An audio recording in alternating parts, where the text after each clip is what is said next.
Welcome, gorgeous man, to the Solomon Island. Pravi tradicionalni plesovi Salomonskih otoka još uvijek žive u udaljenim selima. Prije početka plesa svi se polako okupljaju. Djeca stoje uz odrasle, tiho pjevuše i čekaju znak za početak.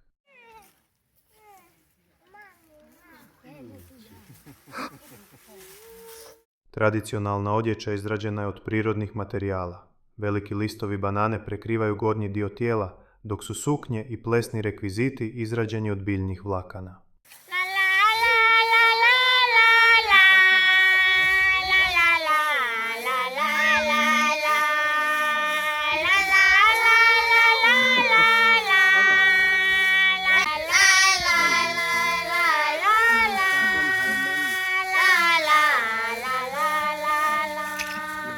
Na gležnjevima nose zvečke koje pri svakom koraku daju ritam.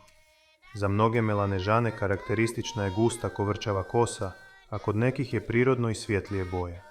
Vodič mi je rekao da pjesma koju upravo pjevaju govori o ženama i njihovom svakodnevnom teškom radu.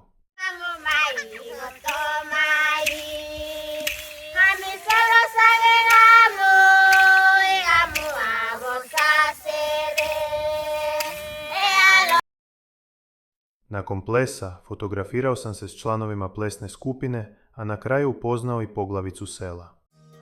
Nekoliko dana kasnije u Honiari održavala se kulturna smotra na kojoj su nastupale skupine iz različitih provincija Salomonskih otoka.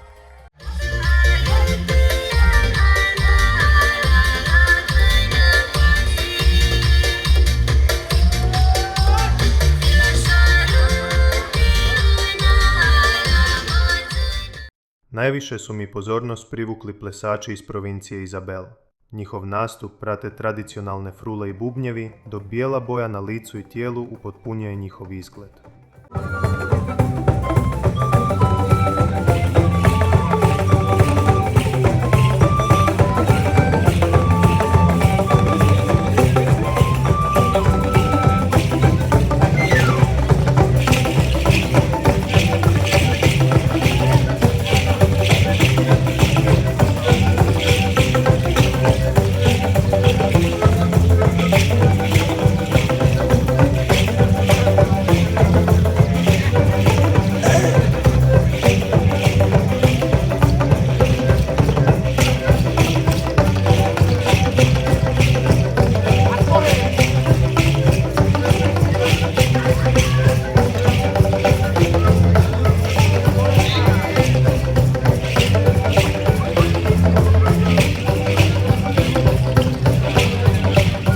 Nakon nastupa, jedan od glazbenika pokazao mi je kako se žvače betelov orah.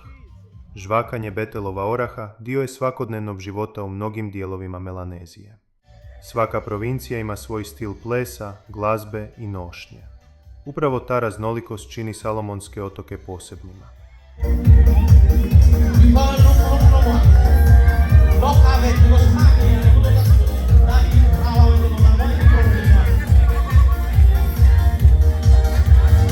Na Salomonskim otocima postoji više od 70 jezika i velik broj različitih kultura. Možda upravo zato ni njihovi plesovi ne izgledaju isto.